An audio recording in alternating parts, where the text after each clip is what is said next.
he said that he came because his post office or the postal worker that services his house just sat and talked to him for 30 minutes about why capitalism is evil. He's like, Connor, oh, I should go to a meeting. Yes. one moment. Mm-hmm. Welcome to Shit We Do. That's right, the introduction. So yeah.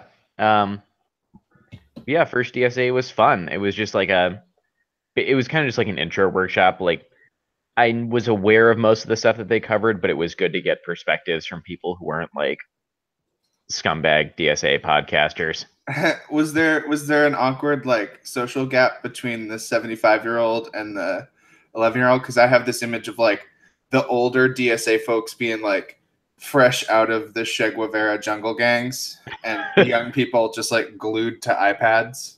Well, no, Twitter so activism. it was very funny because one of the things we talked about is sort of like how capitalism influences the way that we interact with each other, and they're talking about like examples of what that is, like examples of the isolation that's created by the culture that surrounds capitalism. And the 10-year-old kid was the first one to get up and say like, when my parents ask me like what I talk about with my friends, they're confused because all that people talk about is like what they bought recently or things that they got, and it's all about like material gains, and we don't talk about anything besides that.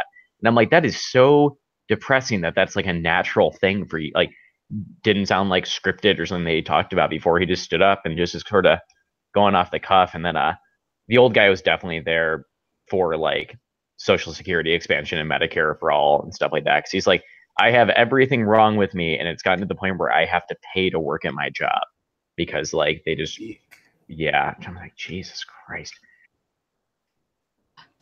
But I think I think one of the nice things about being in like a Midwestern DSA versus like Brooklyn or LA is that there aren't enough people to have all the infighting problems of other branches. Like we have to get along and just do community service stuff. I've That's what it heard seems things like. about the Ann Arbor DSA though. Really? Y'all aren't the the little commune you pretend to be. Oh, shut up. Maybe that comes at your second meeting. Maybe. Where are you hearing about the Ann Arbor DSA in New Haven, Connecticut? Do you know how many PhD students I know at Ann Arbor? No, I don't. The DSA has approximately 20,000 members nationally. I feel like I personally 36. know. Okay, 20,000 before the election. I feel like I personally know like 15,000. I mean, yeah, there's infighting everywhere, but it seems reduced because there's more old people in this one, maybe.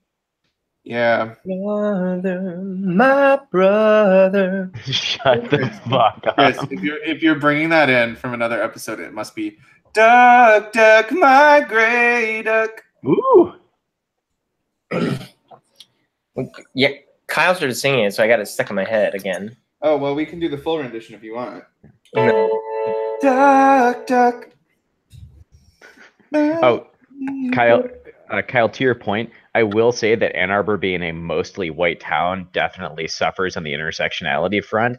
But from what I have been made aware of, there were recently 2 new co-chairs elected, and like they've put a much stronger emphasis on like the fact that racial solidarity, gender solidarity, and all that is like a core tenet, and you can't just be like the sort of like burn your bust type of people who think it's all about economics. Like they've definitely made burn your bust. Yeah, they definitely made that a stronger point of their platform, probably in response to both national issues of the organization, but also like the issues that come with mostly white middle-aged, DSA people. Fair. Yeah. Chris, what did you do that was fun this week? What did I do this week that was fun? I I went and got tacos on Friday night. Nice. My friends did that thing where they're like, "Oh, it's Friday. We want to do something." And so then my friend was like, "I want guac." So we're like, "Okay, let's go get like tacos someplace." Then nobody said anything for like 5 hours until somebody was just like, "Okay, time, place, anybody?" No answer. So we just decide to go to somewhere. 3 of us show up. Sounds like they should run a podcast. Yeah. And then at which point we're like, oh, so are we going to do anything tonight? And then we were just like, or we could all just go home and meet up at Fortnite at home. Oh, God. And so we went home and played Fortnite. I hate our generation. That is what I'm doing after this podcast, though. But I'm having a friend from work come over, and we're going to trade the controller back and forth like the good old days. Oh. I do approve of that, I guess. I haven't really had a lot of fun this week. My lease is coming to an end. Oh no! In May, and I either need to find a roommate or a new place. And since I am in that awful, uncanny valley of being too old to know students and too young to know professionals that I would want to live with. Mm-hmm. What's your rent? What's your rent? My rent is $16 for the whole apartment, so $8 a piece. My apartment's amazing. You've been here, right? No, it's super nice. Yeah, it's really nice.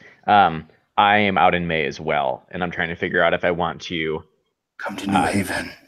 Well, I'm having some struggles with regards to what I'm going to do next year because I'm not feeling confident about following Mary for a year or more because I've done something boring for 1 year, and I don't just want to go somewhere where I'm only going to know one person again. I want to do that. Yeah, so. Word. Yale is on my radar for jobs, though, because apparently their communications office has very well-paid gigs. Oh, Yale is like the mother of all nonprofits. Oh, yeah. They laughed at me when the last time I went in an interview for them. They laughed at my initial salary offer. What was it? I was like 35, and they're like, okay, we can pay you 35 part time. No, but like the guys at conferences and events, like just this dumbass stoner who is my boss is getting like 70 grand to do the most basic IT work possible. I'm like, for Yale. The reason yeah.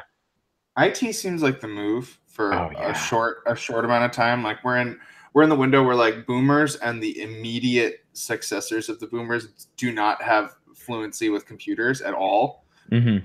Like the job I'm working right now, I am a mediocre operator of computers. I like have an intuition for how programs work, and I know how to Google. Those two qualities. Know where the settings menu is. Exactly. Mm-hmm. Those two features make me far and away the most qualified person working at the office that I work at. Above the salaried IT official. Oh my God. Wait, where are you working now? I work. Where don't I work? I have 3 standing choir gigs. I do retail, and I run databases for one of the churches that pays me. I didn't know you did the databases. Yeah, I picked that up in November. That's how I afford to live. That checks out. Yep. No, it's a pretty good gig. Yeah, so my existential dread at present is, where will I live? Should I like call it quits in New Haven and move home and put all of my energy into getting into grad school? Can I stomach the like, oh, you failed and moved back home vibes, right? I don't actually. Well, you're talking to 2 fail sons right now. Let me tell you. It's different. It's different when you're like straight out of college and you move home because you don't quite have a plan yet, and when you work for a while and then just poop out. It's hard. It's a hard world. But life is also beautiful. This has been a really bad warm-up. We should try to be funny. Man. What's something funny you did this week? It doesn't have to be good. Well, everyone at work is really mean to me this week. Oh man, this is gonna be a grim. I know it's a grim dark podcast. Oh, I'll start off. So the New Haven St. Patrick's Day parade was today. Oh yes, tell us more. Which, if you've never been to the New Haven St. Patrick's Day parade, I maintain you have never, in fact, seen a clear picture of the end of days. I walked through the St. Patrick's Day coming back from New York one day during spring break. It's amazing. Go on. It's, you know, the opening chapter of the first Harry Potter book where like the wizards take to the street and all the muggles are like, who the fuck are you? Yeah, yep. That's what it's like. Just people dressed in the most ridiculous things, just striding through town like they own the place. Like, I felt like I got a contact high walking back from church. I sang a couple of services today, And by the second service, we could not sing our super quiet polyphonic Renaissance music over the sound of people on the street laughing and throwing up. No. I know, it was great. No, that was the most vibrant the church has been in a little while.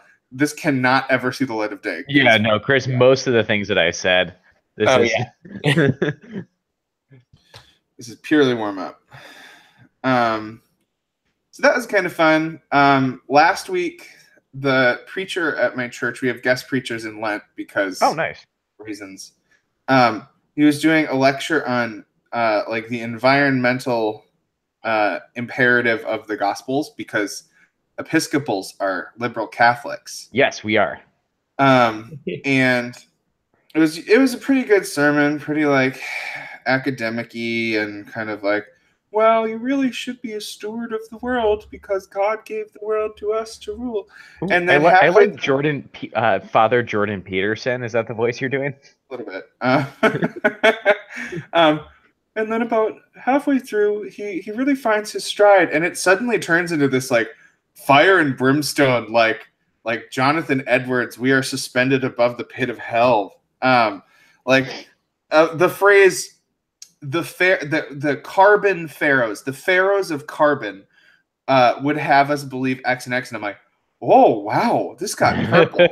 Wow. Oh, I had something nice that happened this week. I'm going to send it to the group me. What happened? My baby cousin came over. She's 6 months old. Oh, boo! What a chunk! I know, she has the fattest little face. My dad also got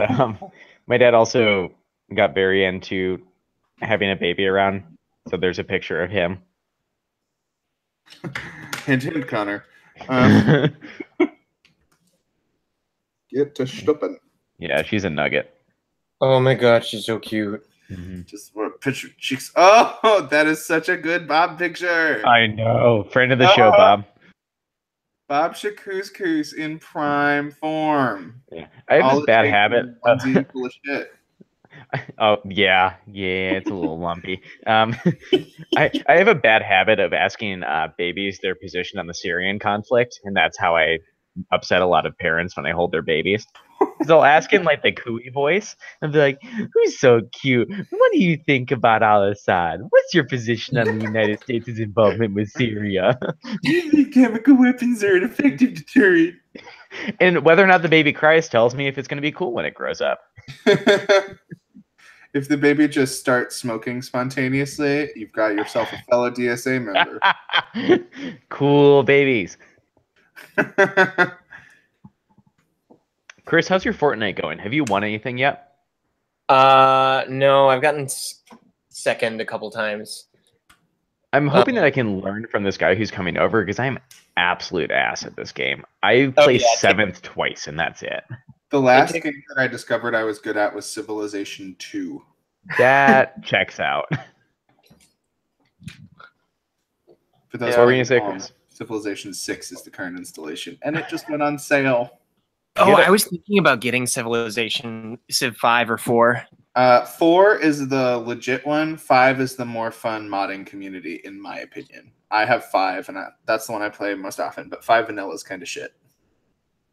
You want 5 Gods and Kings. Apparently, there is a mod that came out that you can choose to be like Wakanda. Mm-hmm. Yeah, Steam Workshop is the best. Yeah, I might. That's the one I wanted to play. It'd be like they've got like 5 or 6 Marvel races. There's a mod in the Civ 5 that I play called Donald Trump's America, where you can play as Donald Trump's America. And they've got like a Great Wall of America wonder. Oh my god! And it causes your economy to collapse. It's really funny. Like your economy collapses, but your people become so happy that you like can't have a rebellion happen. It's awesome. Really crazy.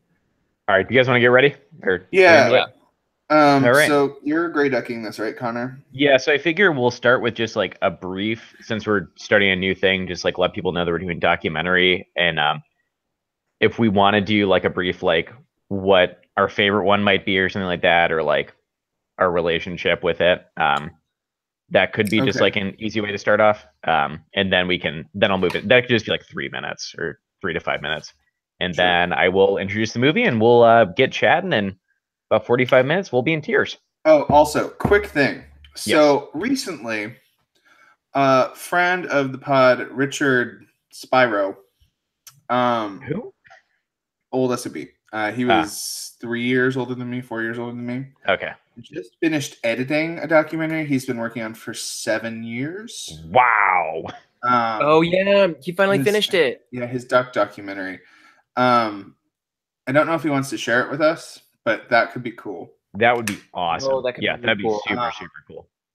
He's also real good. Like, he worked on like the Surrounding Game, and I think He was an assistant editor on the documentary that came out last year. I think it was. It was nominated for best doc. The one about the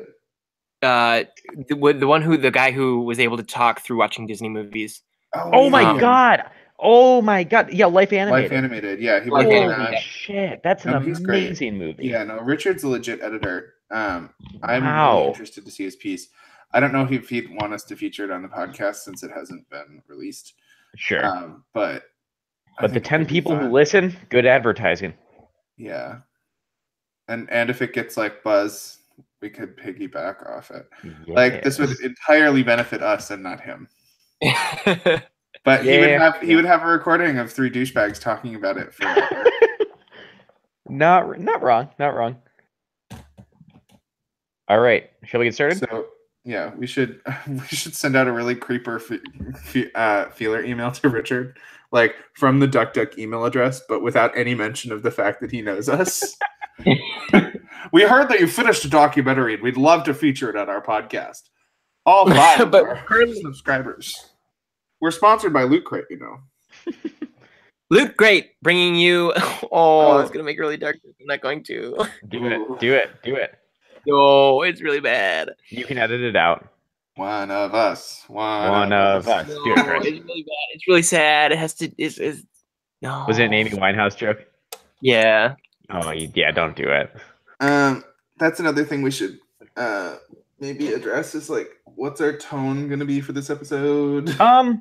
I think it is fine to keep a light air. I think making jokes at the expense of her addiction, mental health, eating disorders, etc., is off limits. Yeah, I agree. mean- I also don't.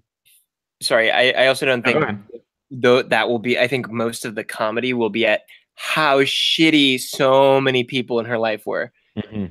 yeah. Yeah. It's Like- just like I don't even know if that's funny because I feel complicit in that now. Oh yeah. I don't Sure, think I'm yeah. going to be able to make any jokes. Like I Yeah, don't. Like, this will This might definitely be be a fast one. yeah. It might be fast and furious. Yeah. I think that's okay because I think we're going to generate really good discussion off of this one, and I think Hopefully. that will make up for the like lack of immediate jokes. But I think there will, just knowing us, there will be a quip somewhere in there. Just yeah. Sure, but now I'm imagining that neck beard. I don't know if I'll have any more quips, Connor. Well, we'll see. neck beard. I mean, we're gonna start talking about documentaries in general. There's always Jiro Dreams of Sushi jokes to be made. Fair. All right, shall we? Sure. Yeah. Do you have your copy? I do. Pulled up Great. right here. Hi, friends. Well, all right. Hi, friends. Welcome to another installment of Duck, Duck, Grey Duck, the movie podcast that brings together 3 wayward Midwesterners around films good, films bad, and films altogether beyond description. Each week, we pass the title of Grey Duck from person to person, and whatever they say, quacks. I'm Connor, your Grey Duck for the week. And thank you for sticking with us through our terrible childhood movies cycle. We'd like to welcome you to our documentary film cycle. So starting today, we're going to cut. Sorry. So to start this cycle, we're going to start with the documentary Amy, released in 2015, that chronicles the life of Amy Winehouse. But before that, let me introduce our co-hosts, Chris Hello. and Kyle. Hi. So, fellas, since we're starting a new cycle, do you want to talk a little bit about your history with documentary film, or what's important about it to you, if I don't anything? have any. I don't have any history with documentaries really. I like watching them, but like the depth of my exposure to documentaries are like I obsessively watch Ken Burns when I clean my apartment.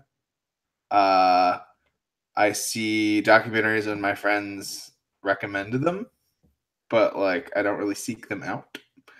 I do like some older documentary films. I really like Great Gardens, Paris is Burning. Um, Documentary I saw recently I really like was Queen of Versailles. But yeah, it's definitely a genre I'm excited to explore more, and I defer to your expertise in it. Cool, Chris. Yeah, I have a similar relationship with documentary film. Not something I was super ever into, but I do, yeah, enjoy watching documentary films that are passed my way. But I do think documentary film has the unique, film in general has the unique position to put you inside somebody else's shoes, inside somebody else's point of view. Documentary is able to do that in a very tangible way, in a way that feels a lot more tangible to a lot of viewers, or at least that's my experience when I watch documentaries. So I think they're very powerful tools to be used for the good or the bad um, of the filmmakers who make them. Yeah, for sure. Yeah, I think that's a mark of a good documentary is the ability to draw out empathy, to do more than just tell a story of a person, but to try and put you in their shoes. As much as I might be like the film douche of the podcast, I'd say documentary is probably the filmic form that I have the least exposure to. I got into things like like basic documentaries like Jiro Dreams of Sushi and things like that. And, like I love the Chef's Table series. Um, but Amy was the first purely archival documentary that I ever watched. And so before this, I'd done a few things for classes. Like I'd seen some Agnes Varda once, and I watched Thin Blue Line, like the classic old documentaries. But Amy was the first one that I saw that was entirely composed of found footage, or not found footage, but archival footage, with only a few interviews that were recorded for the movie. And there was something so very upsetting about watching this movie for the first time a couple years ago that has always kept me coming back. And I've but basically to explore whether it's the subject matter, the manner of presentation, or some combination thereof. So I guess while that's an introduction, I'm going to pause here real quick because I want to get the director's name right. Okay. Asif Kapadia. Okay. So Amy was released in 2015, and it's a documentary about the life of Amy Winehouse from her first moving out of her parents' home and beginning her recording career until her death in 2011. It was directed by Asif Kapadia and is composed, with the exception of interviews with some notable friends, producers, and ex-lovers of hers, entirely of footage either from people's home collections or from news clips. So, what did you guys think about it in general? Or should I do more copy or more? That's fine. No, I can start. So when you said that you had wanted to watch this movie, I was kind of excited because Amy Winehouse was somebody that so we were in late in high school when she passed away, and that was when she passed away was kind of the first time I had heard of her. I wasn't like super into music growing up, like in middle school, and it wasn't really until college that I just started exploring music taste of my own, because that's what Catholic school does to you. Woot woot. And so yeah, so basically I knew nothing about her life, or I just knew that she succumbed to complications with drugs in 2011, and so yeah, watching this was kind of watching her life in my own, I'm cutting this. Watching this was what I'm also cutting this. Watching this, I was able to experience her life in music for the first time, and I mean, it was just, I mean, tragic is the only like real word I have for it. Like that somebody so incredible and passionate about like what they're doing, just ended up becoming a victim of this system that kind of pumps out these artists like products. And yeah, it's very sad, for lack of a better word. For sure. Kyle? Yeah, I mean, I would say I was a little more aware of Amy Winehouse than I think Chris indicated he was growing up. Amy Winehouse was hit right at that time in high school when I was sort of building new friendships around the performing arts and music specifically. So I was really, really aware of her sort of starting with the Back to Black album. And I don't know, she was kind of a big part of my listening experience as I was growing up. She was part of that second wave of sort of British soul singers that included like Adele and Duffy and a bunch of other people whose work I really, really admired at that time. But I'd never dug deeper into her biography than what I got out of just being aware of the tabloid coverage of her. So this movie, I found this movie to be really eye-opening in that regard. And while, I mean, it was technically beautiful, particularly the editing and obviously the use of archival footage, but what I think the film does most impressively is that it assembles in a single place all of the various ways that Amy Winehouse was poorly served by the career, not the career that she chose, but the way that we consume the career that she chose. And consume is the right word. Like this movie made me feel really guilty. I mean, I don't think that I, was going around making Amy Winehouse as a mess jokes, but like just passively absorbing the narrative of like this young tortured addict in the way that we did, like it was funny or something that you can just sort of toss off. I mean, it made me feel awful. We'll get into this later, the ways that this sort of ties in with iconoclastic narratives, but like, I don't know. I thought the film was extremely powerful, right? I wasn't expecting it to be, and it was. The fact that music is sort of my intended profession does not diminish that. In fact, it enhances it. So really, really love this film, even though I don't really love the thoughts it leaves me with. Yeah, definitely agree with that. Much like Chris, I was just a few years behind being able to like be open to Amy Winehouse because I was still exiting an emo phase at about the time that this movie came, or rather about the time of Amy Winehouse's death. But I was still exposed through just like having the TV on in the backgrounds and like, E Network and stuff like that. Just the hounding of Amy Winehouse constantly and the mockery of her in late night shows and by people in TMZ and things like that. And it wasn't that I thought that was, wrong or right. I guess I just didn't have an opinion about it. But much like Kyle, I felt very retroactively guilty upon watching this, despite not having, done anything explicitly to encourage it. But the expansion that this has to the entirety of, consumer culture. You're right. It is consumption around the exploitation of celebrities in their personal lives and the lack of personal lives. I thought that the film introduced that in a really interesting way by having the first act be almost entirely comprised of home videos.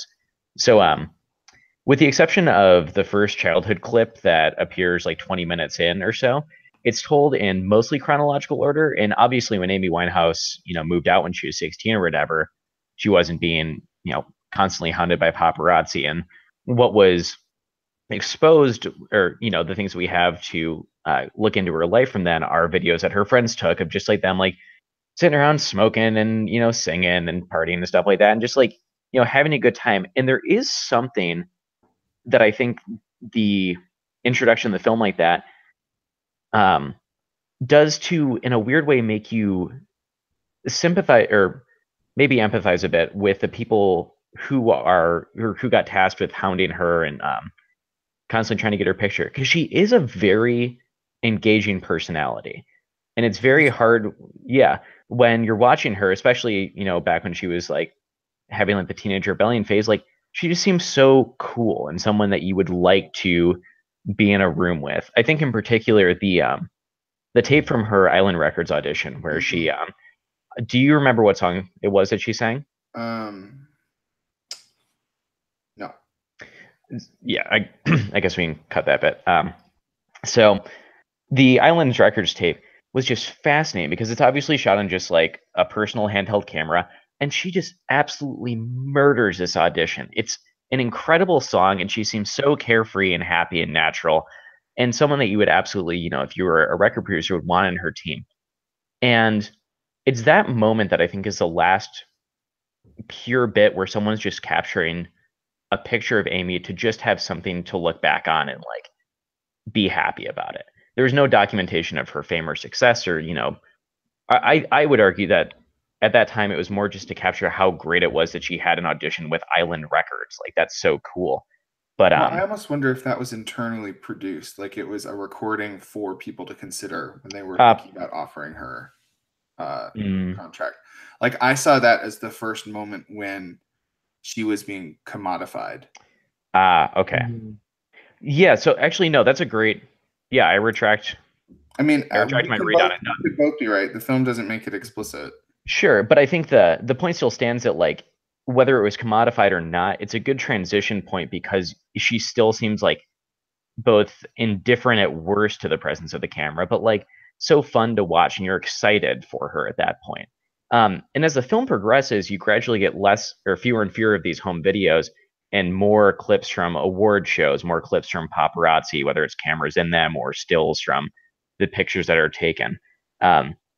Personally, that was my favorite formal thing that was done with the editing was, well, obviously I'm sure there was a lot less home video being taken of her when she was an international superstar.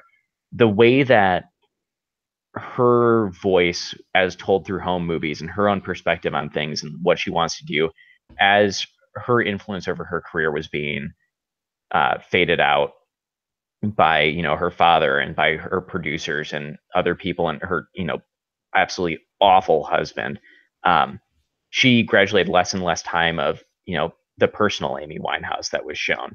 Yeah. And that transition from the lack of empathetic video to the exploitative paparazzi videos, and her obviously being uncomfortable, even like with the award shows and things like that, I thought was it's a fascinating move, but it's also kind of difficult to pinpoint at what point it really starts to feel exploitative to be watching the movie. Because I don't know if you guys would agree with this, but I had like, even knowing her issues with paparazzi in the past, I thought it was really fun for the first, probably 20, 30 minutes or so. It was like it was really cool to watch her come up. And then I just noticed 30 minutes later, I'm like, God, I feel terrible about myself for watching this and like being a part of this. So right. I think that's part of the structural genius. And I mean, maybe an exaggeration to say that doing a linear documentary is structural genius, but like, yes, the media that they're using to construct the movie, primarily self-produced, gradually turning into this exploitative paparazzi garbage that's sold for profit immediately, like it is produced to be consumed by the masses. It's almost onomatopoeia, right? Like you can see the substance of her soul in the recordings that they choose to use, right? Mm-hmm. Like there's this authentic, centered, like, if not centered, then at least like self-aware Amy that you see at the beginning that gradually just becomes whatever people accuse her of being, right? Yeah. I also think that there's a second part of the linearity, which is that you gradually become aware of how confusing it must have been to be her living that life, right? Like you realize halfway through that it's not fun anymore. And if Amy Winehouse had only realized that sooner or not met the people she would have met and realized that, oh, my life is kind of spinning in a direction that isn't fun anymore, like who knows what could have been different, right? Right. Like the way that the linearity of this narrative fairly simply presented, I think, from a like nuts and bolts of what's happening on the screen at a given time and what it's surrounded by, putting that narrative there simply as just sort of like a mic drop from the editor being like, look at what the fuck we did to this person, just setting it before us is a really strong statement from an editing perspective.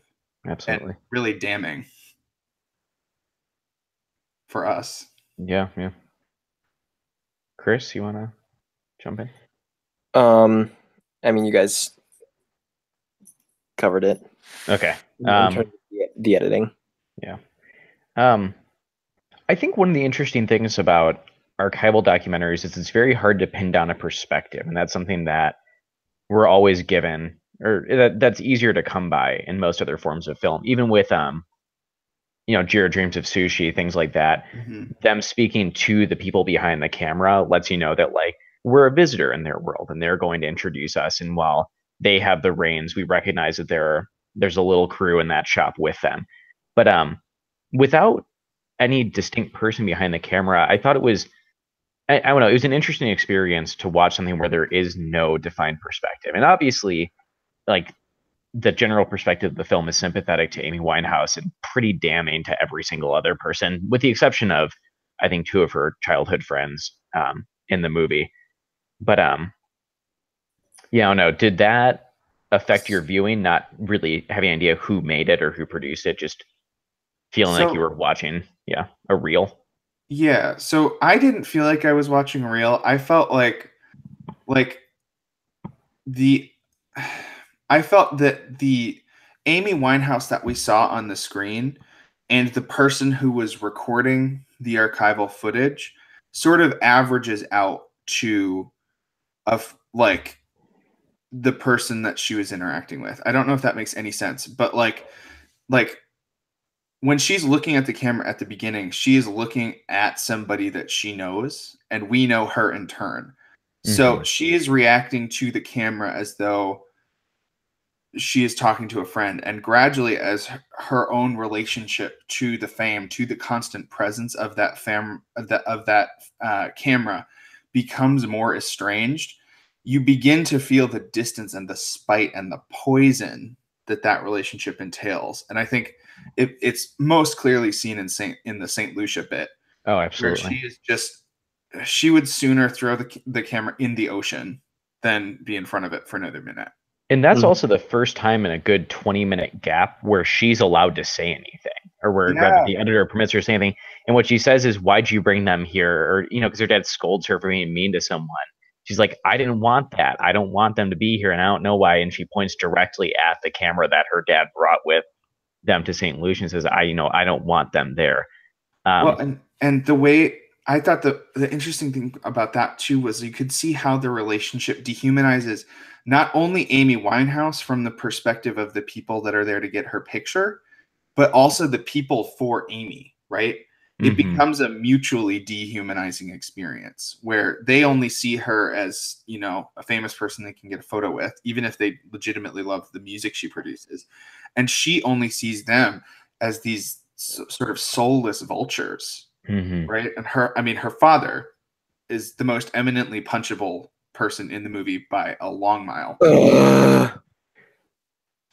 I might argue with you there, but Chris, go on. Oh my god! I mean, yeah, her and her ex-husband are neck and neck.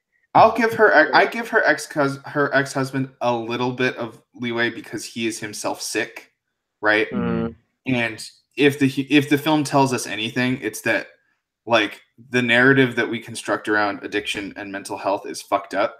And even if people are flawed and like make bad decisions, there is a point at which you have to recognize that like there is a point at which rationality breaks in the human pharmacopoeia, and crack cocaine and heroin and like whatever mental predisposition you have towards abusive behaviors, self-abusive behaviors, has to be taken into account of whatever value judgment you're making of him. Her father, on the other hand, seems like a fucking sociopath, pushing her out on stage for $1 million gigs, knowing that it's going to push her over the edge again, knowing that she's already over the edge. I just, I want to drop kick him. No, that's a good. Dad.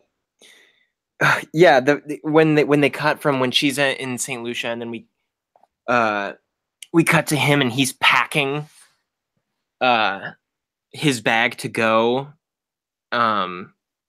Fucking like the name of the TV show that he was filming was, what was it? Amy Winehouse, like The Untold Story. Yes. Yeah. Yep. And like My Daughter Amy, wasn't it? What? It was like My Daughter Amy or something. Oh, there were two being there were two clips being shown right about the same time from different. There were two. Oh my god! Yeah. Yeah. He seemed so like the film doesn't really address how he re-entered her life, right? It doesn't. Like, Yes. Oh my god! And that to me is the most. Yeah, that's where I'm with you on the. He's the absolute worst person because like so much of what she says, like especially when she's talking about her and Blake's like sexual relationship, is that like she's partially that way because her parents split up and her dad kind of bailed on her. And then as soon as it gets to a point where she, obviously she had the help of her friends and people getting cleaned up the first time, but like her dad re-enters her life after that point and puts her in another situation which she's prone to like relapse into addictive behavior. Like that's for his benefit, right? Like for him, exclusively for him. And the thing is like the other moment where I'm just like, oh god, this is a horribly toxic parental relationship is when she asks him if she should go to rehab, right? The first time, it's just like, who is this person? The movie, maybe it's a failure of the narrative of the film, but the movie makes it out like he just up and left, and she was raised by her mother, and like she has an estranged relationship with her mother, and like some psychological issues maybe with the relationship with her dad. But like the film doesn't really dig in at all as to how she reconnected with him, if there was indeed an estrangement or if he was just, living somewhere else and still in her life. And like that was one thing that I wish maybe they had done more, is since the family drama is so obviously a contributing factor in the way that the whole situation played out. You'd think that the filmmakers would want to dig in not only to her personal psychological experience of the film, which is sort of, I think, the dominant narrative focus, but also on the family itself, because it appears to me like the whole situation is predicated on a fragile person made fragile by family strife coming into contact with, a person who helps her make a bad choice. Right. Yeah. And maybe I think that's the moral angle of the film, though, is like these sort of meteorically failing people that we love to throw stones at in the media are often just like reasonably fragile people who have had complicated lives that get subjected to the crazy system we've built around them and make a couple bad choices. Like, ugh. It just makes me disgusted. I think the timing of her recording with Tony Bennett, right? Oh yeah. I thought that was probably the most touching moment of the movie, and something that I actually thought could have worked kind of nicely as a bit of a devastating coda after her death, because after all that she wanted to do, and they say this in the first 15 minutes in the movie, she wanted to play small jazz clubs. Her pianist said that she had a very pure relationship with music, and she did. Like, she's a very talented songwriter who obviously doesn't write pop garbage. She takes a lot of care, as we saw in a 3-year procrastination between albums, to like make sure that she's proud of what she does. And you can actually, if you guys remember this, when Tony Bennett presents her award for Record of the Year, and whoever's Tony's co-presenter says, like the father of modern music or some shit like that, and she just is so into it, and she's so excited to see him up there. And then but then she finally gets the opportunity after all the shit that she's been through to do a recording with him, like one of her icons, to have the purest experience of music, which is to interact and create something with your idols, and it's too late. And that to me was just the most heartbreaking thing, is like, she finally hit her goal. She got to have like probably the best musical experience of her life, but everything had been so fucked up before that, so it didn't really matter. It couldn't fix anything. Well, yeah, I mean, so 2 things about that. One, actually a couple things about that. One, I agree it could have been a coda, but I think it enhances the ultimate tragedy of like a human that doesn't know anything about Amy Winehouse thinks she's on the up and up and then falls down. Telling it in that extremely linear fashion, again, does it like keeps us from letting ourselves off the hook. Yeah. Right. Yeah. We did it to her. Like, good shit was happening. She did it to herself, but we also did it to her. I think the most heartbreaking thing with the Tony Bennett stuff is when Tony Bennett announces her Grammy, right? Mm-hmm. And he walks out and they're bantering on the screen. And back in London, Amy's at the microphone going, Tony Bennett, Tony Bennett. And she looks down at her dad and says, Tony Bennett, Dad. Like, she's trying to get her dad to be impressed with her. Yeah. It's like, yeah. Tear out my heart in a platter. I think the most heartbreaking line of the entire movie is when her friend is taken backstage after she wins the Grammy, and she's like, the worst part about this is it's no fun without drugs. Yeah.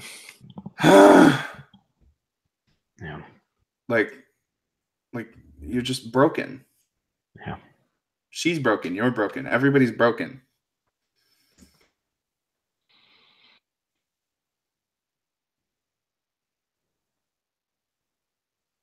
Chris, do you want to start playing whatever her most happy song is right now? Valerie. Yes, Mel. Oh, it's so good, and it was such a good one to end on. Yeah, oh my gosh. Do we want to maybe talk about, so like, other notes that I have? I guess we're sort of derailed right now, so let's stay derailed. Do we want to talk about other media that sort of has this effect, or things that this reminds us of? Sure. Yeah. Okay. I'd be happy to talk about like Twitch and YouTubers and things like that. Sure. Well, for me, this specifically reminded me of a piece. I'm going to start this over.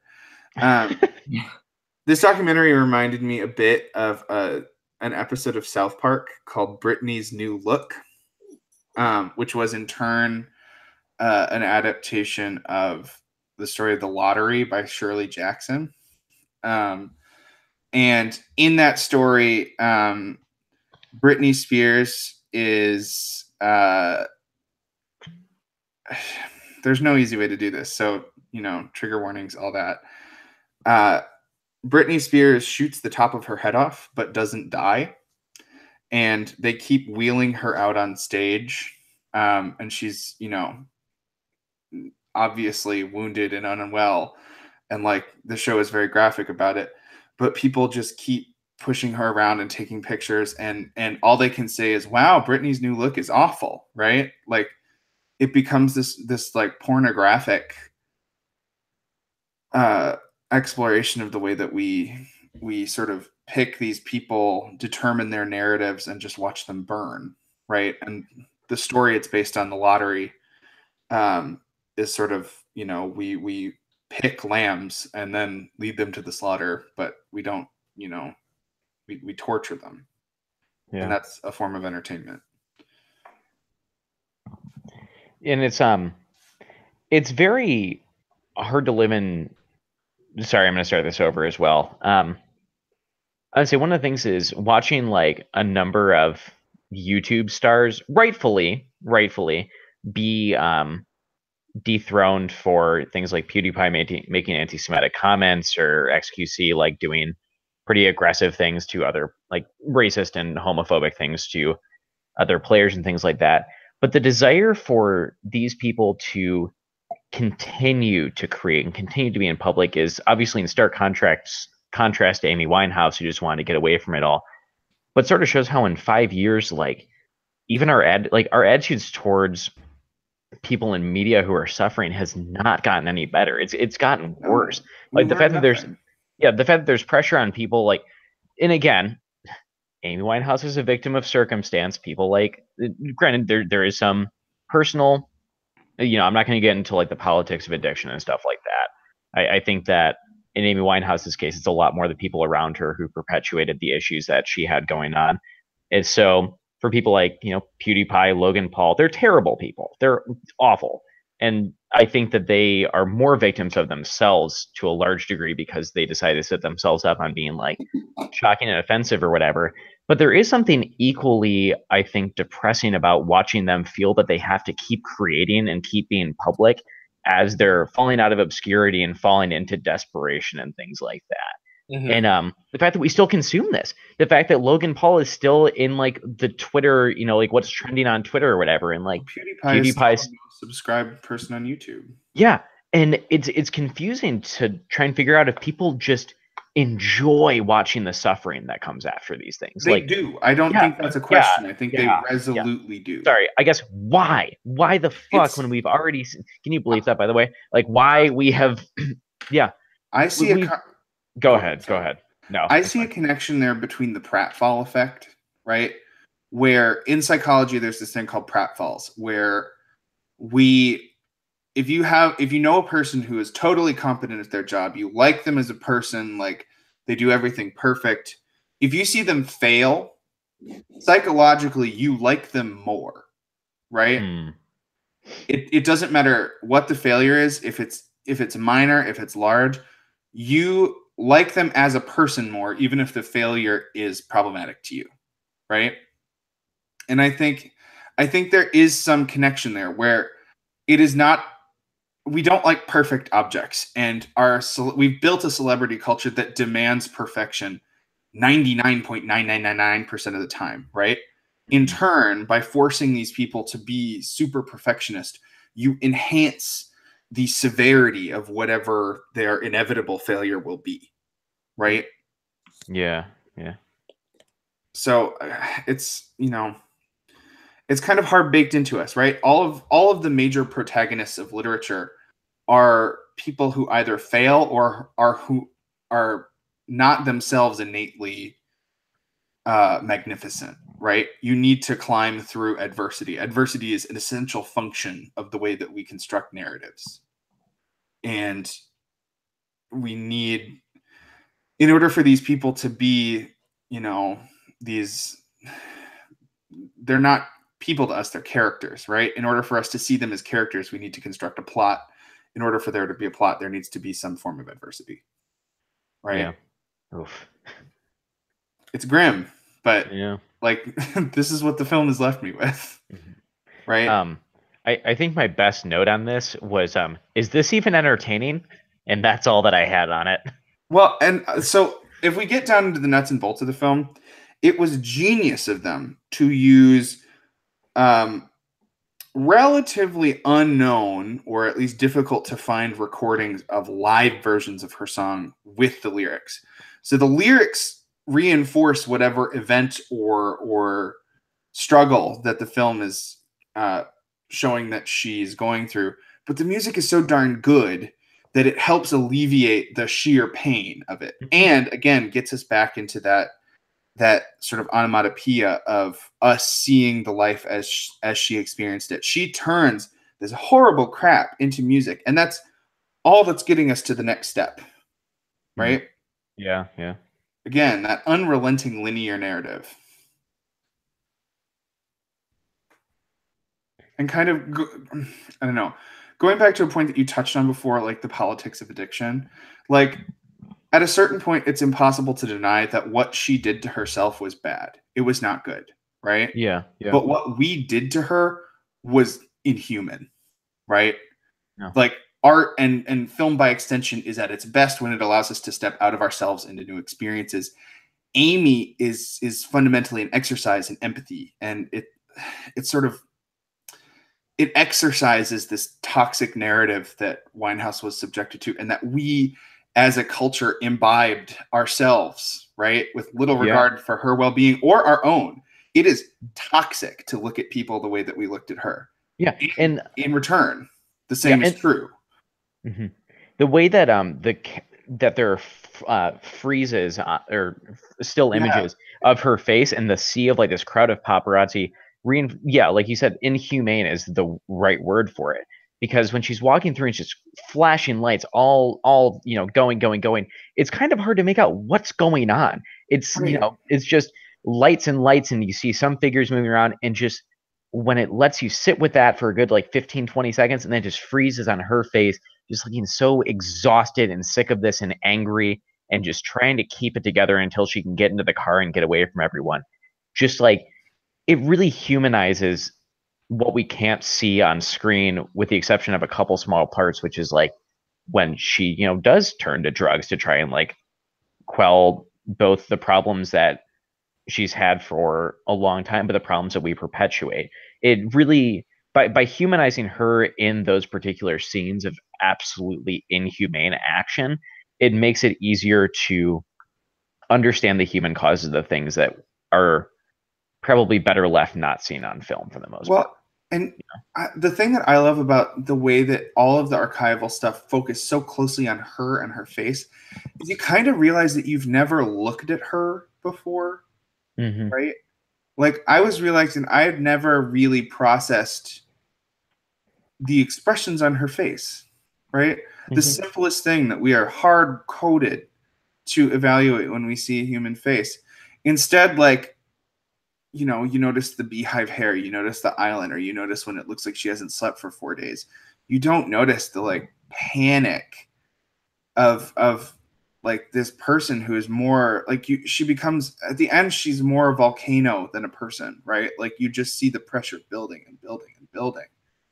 And I mean, I think it was I don't know if it was Mos Def or someone else in the film who has said, like, this is somebody who wants to disappear, who wants to be forgotten, right? And she's trapped in the exact situation where that's not possible, except by the one end, right? Right, yeah. It's insane. And again, it's the value of putting the whole story right there in front of you in a 2-hour segment, right? You get the context that tabloids and mass media deliberately obscure to sell a photo, to sell, an hour's ad time. Right. Oh. And now here's Chris with a musical interlude. Chris, you still there? Yeah, I was assuming we're just gonna play Valerie here. No. Oh man. Hold on, let me go through my notes. God Almighty, this is a tough watch. Like, I'm not going to tell you how many times I cried watching this, but the third act was mostly just me sobbing into a pillowcase. No, it's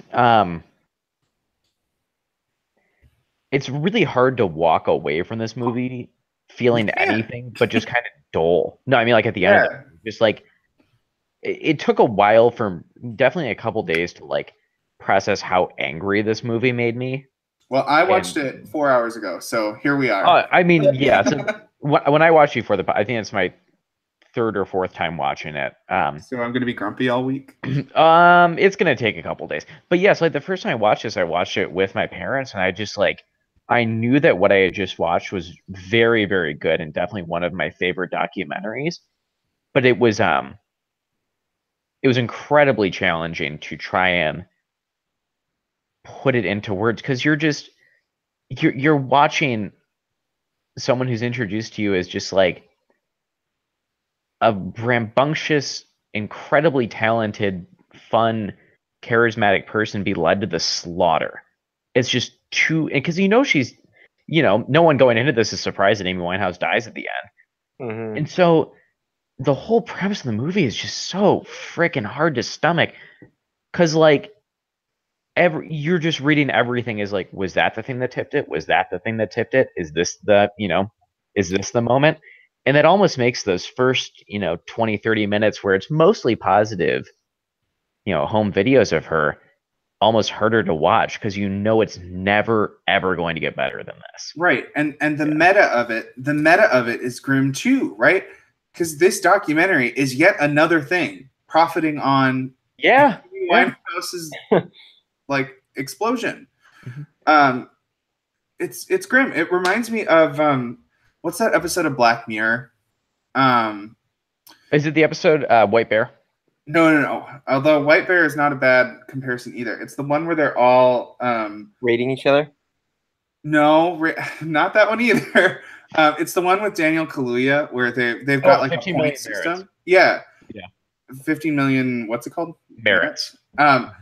Like, because if you'll remember in that one, Daniel Kaluuya gives up 15 million merits so that this girl that he has a crush on can go and kill it as a singer, and she like gets to the round, and like she eventually winds up doing porn because like it's just the system they built. And then when he goes, he like is gonna like off himself, and then the system is able to respond even to the most iconoclastic attack on it, right?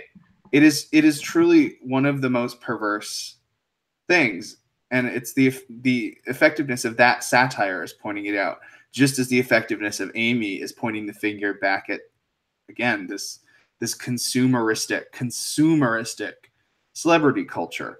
And consume, again, is the right word, not because it's because we are eating them, we are burning them alive for the benefit of what Amy Winehouse produced was 2 albums, a couple singles, and endless reams of paparazzi photos. Yeah.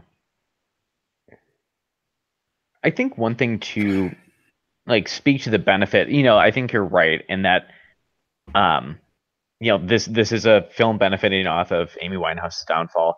At the very least, hopefully people walk away, which obviously it hasn't changed that much, and probably because it's a documentary and nobody really watches documentaries. But like people walk away trying to change their attitudes towards both celebrities and people in their lives who are going through struggles. I do think despite the controversial action of actually making this movie, that Asif Kapadia does deserve some recognition for whatever he did to get interviews out of these people. Oh, sure. God, that had to be an absolutely miserable experience trying to get these people who the parents for sure, but like calling these people in and being like, I'm making a documentary that basically says you're complicit in her death. Can you answer a few questions for me? I don't know if you told them that. Well, no, but let me be clear. I don't think this is on the same level as any of the exploitative media produced about Amy Winehouse during her lifetime. It would be difficult to do that. Yeah. But I mean, the fact remains that even in death, she can't escape her own celebrity and the way that we've chosen to consume it. Yeah. Oof. Like, so another thing that I find intriguing is like, this is such a grim question, but like seeing this pattern of media abuse, do we see other people who are subject to this treatment now, right? Like, who's the next Amy Winehouse is such a grim question. For a while there, I saw Justin Bieber gain a lot of the same treatment when he was lashing out, and like, especially, so he had that DUI. And granted, it's like, obviously Amy Winehouse wanted to be left alone, and Justin Bieber definitely put on like sort of a more douchey persona. But I saw that as just trying to get people to leave him alone. Like, his stage mother forced him into this when he was 14 or 15, and like, I can't imagine growing up and never really being able to have much of like a teenagehood or a childhood and having everything you do under the microscope that to do just very outlandish and offensive things just to get attention. Like a lot of people immediately are like, Justin Sweetheart or Justin Bieber's not America's sweetheart anymore. He's America's bad boy or something like that. I'm like, dude, like he doesn't know another way to be because no one will leave Let him him alone. grow up. Right. Well, Yeah. Yeah. so And like obviously different people, but like, yeah, I was worried about that for a while, but it seems like, I don't know, it seems like they'll calm down on him a bit. I, for whatever reason, tend to see this as being more of a thing that gets that winds up affecting women, right? Sort of like, I think women sometimes get defined by their mental health and substance abuse issues in the way the media portrays them, in a way that, like, shall we say, comparably pharmacologically adventurous men don't, right?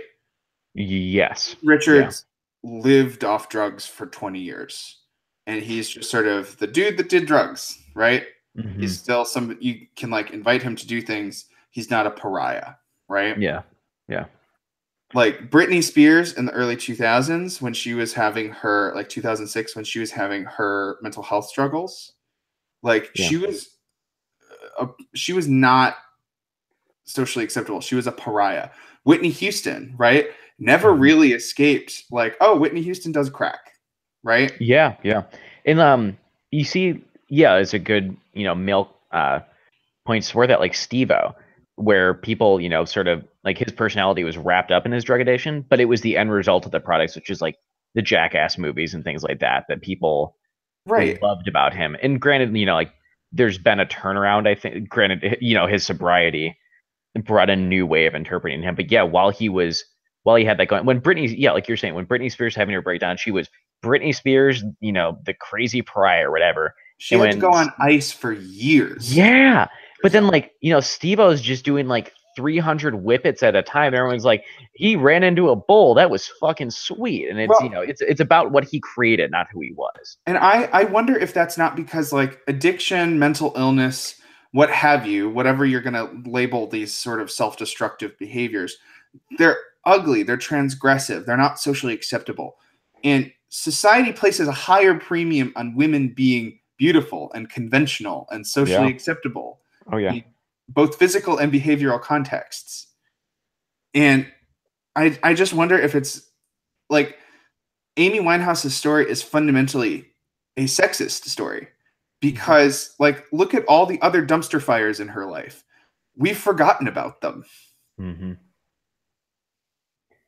Where do you see someone like Miley Cyrus, who had what someone call a breakdown and others call an artistic change, fit into that dichotomy? Well, so which one?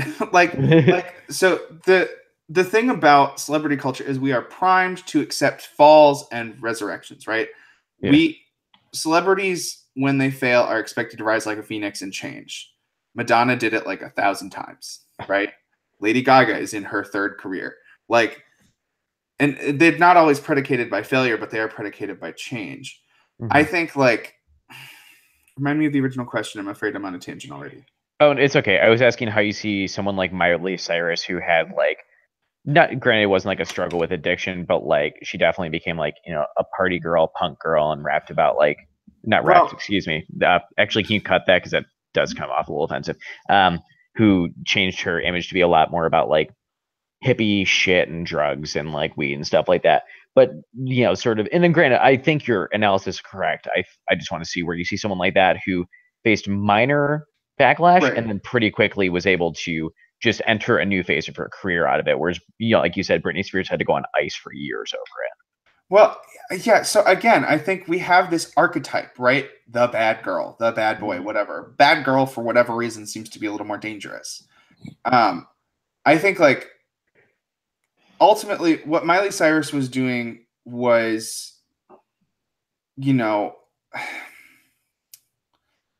I feel like there is an element of contempt a little bit for the way that she became famous that contributed to her turn, right? Like, she came up through Disney. She was doing pop country, which is like the T-Swift recipe for success. And then when she shifted, it was kind of hard to tell, like, it was obviously a reaction to the sort of fame, to the character of the fame that she had, but some of it did seem like it was her own agency, right? Like she started aligning herself with explicitly LGBT causes, which, if you want to alienate your pop country roots, that's a good one. Yeah, yeah. Our first quip of the episode. Nice.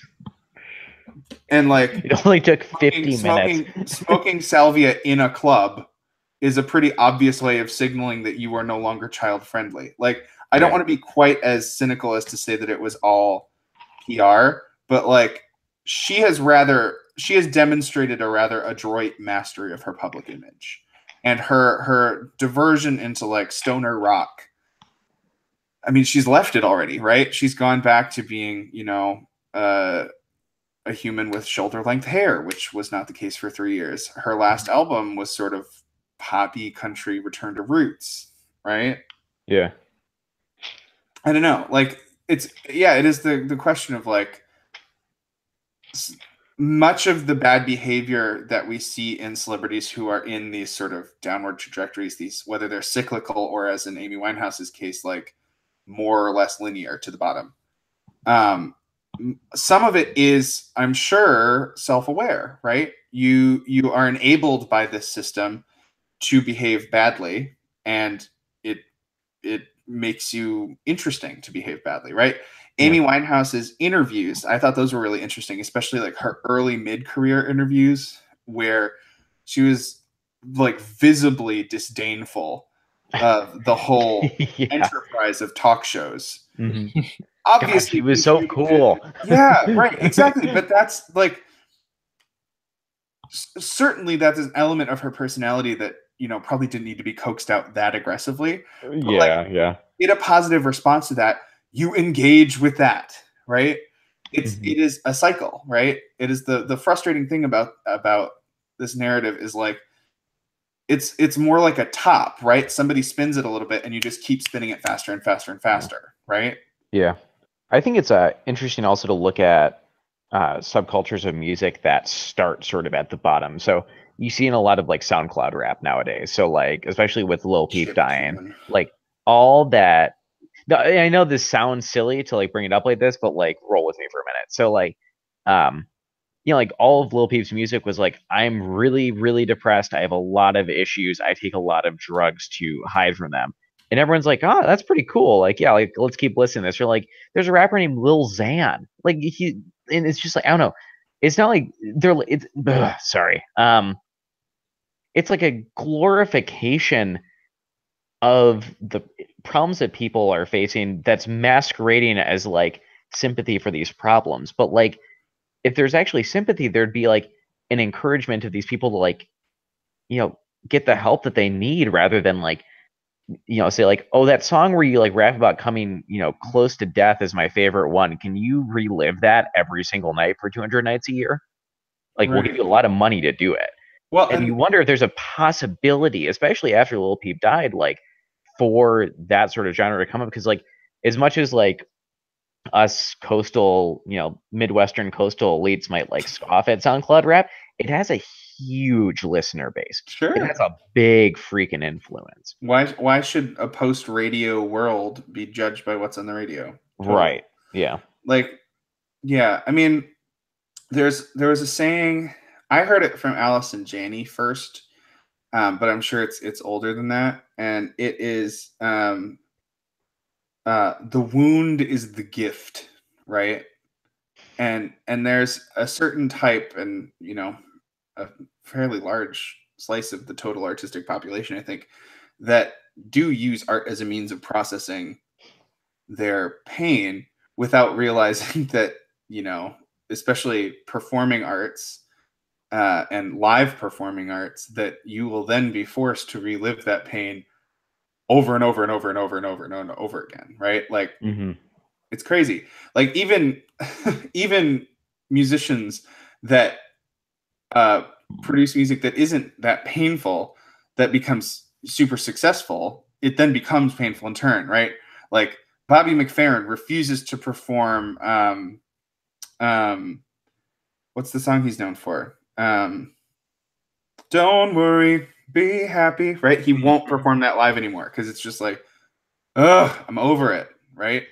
Yeah. Like Hanson singing Mbop is a rare occurrence now. And to be frank, if I was them, I would never perform it. Imagine if Mbop was like deep psychological trauma, as the documentary implies every song on Back to Black was. Mm-hmm. So, spoil the takeaway from this episode is if you become a musician, never sing about yourself. I know, like Regina Spektor more or less doesn't.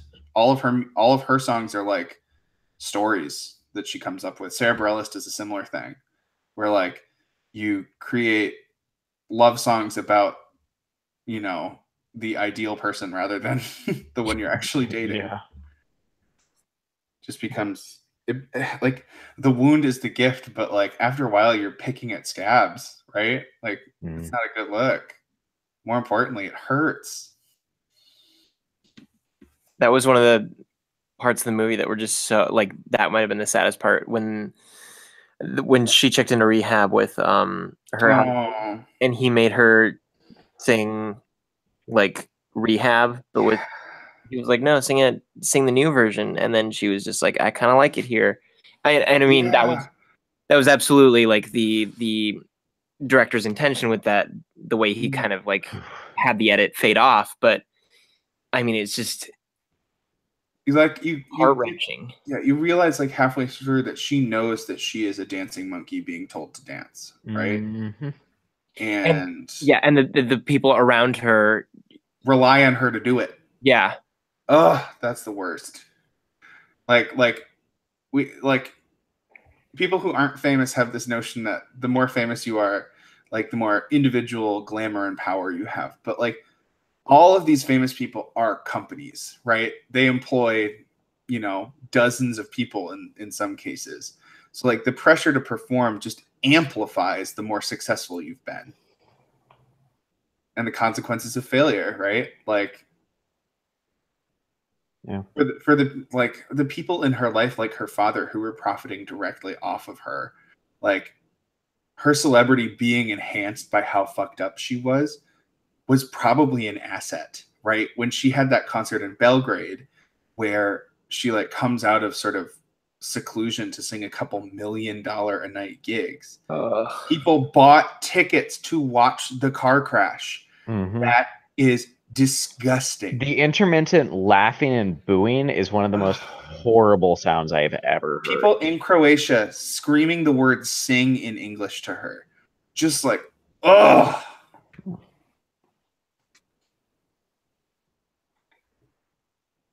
It's icky. Nobody who watches icky is a good word. Nobody who watches this documentary should want to be famous. This is like the ultimate. This is the ultimate cure for the delusion that fame is a good thing. Mm-hmm. Fame is an aberration. Yeah. We used to have gods to absorb all of this fucking pressure, and now instead we personify them in celebrities. Humans break, unfortunately. Archetypes don't. We can make that the subtitle for the episode. Humans break, archetypes don't. God.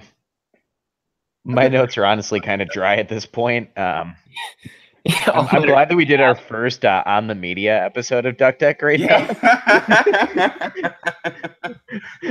You guys want to rate the movie? Oh God. Do we give it a duck rating? I kind of feel like out of respect we can't make a joke about it. Agreed. Yeah, I think that's fine. I'm gonna go with a firm thumbs up, thumbs down. Yeah, I think we can all be in the thumbs up category. Yeah. I mean, this is definitely going on my list of documentaries to recommend that people watch. Oh yeah, this is granted, again, like I haven't watched a ton of documentary, which is why I'm excited for your guys' picks for this cycle, but if not my number one, then definitely my top three. Just in terms of how, I mean, you can see this whole conversation, we spent maybe 20 minutes on the movie and the rest on like celebrity culture. And the discussion that inspires is like, it's difficult to, even though we're surrounded by celebrity culture and it's in Snapchat, it's in Instagram ads, it's in everything. It's hard to so it's sometimes hard to pinpoint the exact problems with it and have a productive discussion without just having to do a character study of one real person whom celebrity culture completely ruined. And I it sorry. Yeah, go ahead. I think that's maybe one of the things that I will give the director of the film the most credit for, is that he realized that this movie was more important than the filmic object that it is, right? Mm-hmm. And by presenting it in such a linear fashion, he gets out of the way, right? Right. And in so doing, makes this a documentary that is not about the spectacle of her failure, but about the sheer ruin that is represented not only by her death, but also by our reaction to it and the way that we precipitated it, right? Like, as a filmic object, if this were not about such a like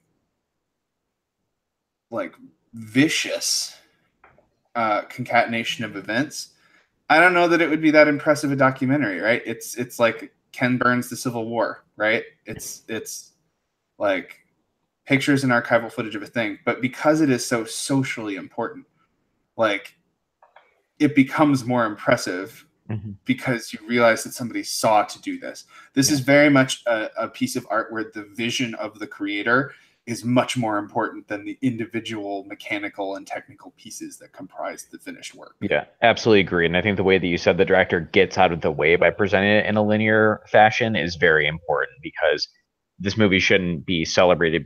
It should be noted how good of a job he did, but the celebration discussion comes from the fact that there isn't much to talk about filmically. A lot of it is, we've turned the mirror of celebrity culture on ourselves. We're forced to watch the worst parts of the things that so much of us enjoy for 2 hours and 10 minutes, and the exhaustion and frustration and anger and guilt that comes with that are incredible things for any movie to make, especially a documentary with no live, no recreations, no actual filming by the director himself. Yeah. Chris? Oh, you're gonna make me talk. Can you introduce yourself again real quick? I've just been sitting here so sad, like this has been the emotional sponge of the podcast. This episode, bring it out, guys. Like, looking up where some of these people are now, like details about her marriage. I was looking up some like Justin Bieber stuff, some just I mean, would recommend. It's a very sad story that doesn't sink in until you listen to 200 people talk about it for 3/4 of an hour. Or it takes a while to sink in. I mean, what you guys said is very apt. I am saddened that the people in her life who really cared about her, were deprived of so many more years with her because of the system that we all are complacent in and perpetuate. Would recommend this movie to have meaningful impacts on people. I realized when we were watching this that it hadn't really sunk in that we're never getting another Amy Winehouse album. Mm-hmm. And that's grim. Yeah, and but even like that in itself, like, we're never gonna exactly. Like, what do we get from her? Yeah, and it's not a, like, I mean, her friends and her mom, and like, do we ever know if she made it to her friend Nick's like wedding? Like, I didn't think we got a clear answer to that. I don't know if she passed away before she died. She what? She died before that happened. Like, yeah, it is kind of interesting how the film just sort of ground to a halt at the end, right? That's didn't good. really Yeah. gesture at anything. It just ended. Yep. No, it's good because that's what it should do. It shouldn't try Yep, and exactly. everything in the message is the 2 hours and 15 minutes that precede. It didn't need to. It didn't need to say anything more. I think the fact that it just ground to a halt is like, all right, get up and get in your cars and get out of here. It's like That is Yeah. that is like a documentary technique, though, right? Oh yeah. Like just sort of like going until it ends and just snapping it off and letting you do all of the processing that a narrative film would do. Like documentaries tend not to have denouement. Yeah. Well, guys, Feel free to cut that last bit. yeah, that's right. Thanks for joining us on a difficult discussion about the fantastic film Amy and all of the terrible, terrible things it brings to light about media and celebrity culture. I think it would be inappropriate for 20-something Midwestern boys to try and say that we have any sort of solution to this because we don't. But if nothing else, then I hope if you watch this movie, it helps make us more conscious consumers and understand that like every time we move right on Snapchat and watch a Daily Mail video or turn on TMZ, they're making money off of this same sort of thing. Even if it's the most passive, minimal way, it doesn't matter. Let creators be creators. Let celebrities have privacy. If you can't understand the negative impacts of even like $1,000 going to keep the lights on at the TMZ office from watching this movie, and then I don't know that there's much else to do. But don't give in to guilty pleasures. Yeah, be kind, be empathetic. Yeah, be kind. Humans are not like celebrities are not a different kind of person. Yeah. And understand that like social media also has a big part in this. Log off. Don't post everything. The world doesn't deserve you. Yeah. And you don't owe the world shit.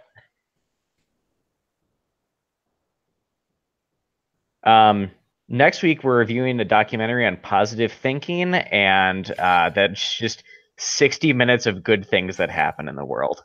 Oh, I was gonna have us watch Dear Zachary. No. Don't You have a documentary on puppy mills we could watch instead? Yeah, can we, Chris? I suspect your documentary is going to be happier than mine. Oh, yeah. I was like on the fence about what. Should we sign off before we do this? I feel like let's sign off. Thanks for joining us. Give someone a tighter hug.